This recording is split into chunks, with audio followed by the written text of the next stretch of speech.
শুরু করছি মহান আল্লাহর নামে, যিনি পরম করুণাময়, অতি দয়ালু।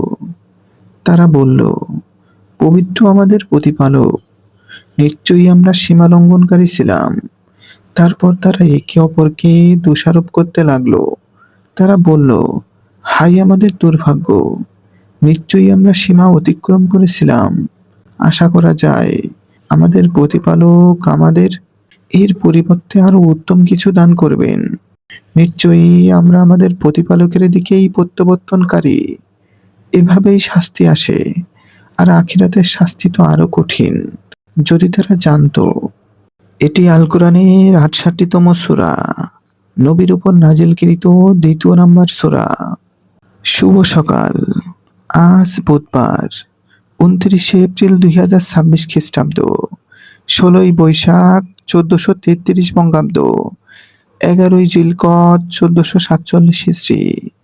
এটি আরবি সনের ১১তম মাস। আবু হুরায়রা রাদিয়াল্লাহু তাআলা আনহু থেকে বর্ণিত, নবী বলেছেন, যে ব্যক্তি তওবা করবে পশ্চিম দিকে সূর্য উদিত হওয়ার আগে, আল্লাহ তার তওবা কবুল করবেন। ভুল বুঝতে পারা এবং তা স্বীকার করা, এটাই তওবার প্রথম ধাপ। মানুষ ভুল করতেই পারে, কিন্তু সেই ভুল থেকে ফিরে আসাই প্রকৃত সফলতা। আল্লাহর দিকে ফিরে গেলে তিনি উত্তম প্রতিদান দিতে সক্ষম। আজ যদি কোনো ভুল হয়ে থাকে, দ্বিধা না করে আল্লাহর কাছে ফিরে আসো, অনুতাপ করো, সংশোধন করো, আর নতুনভাবে শুরু করো। কারণ আল্লাহর রহমত সবকিছুর চেয়েও বড়।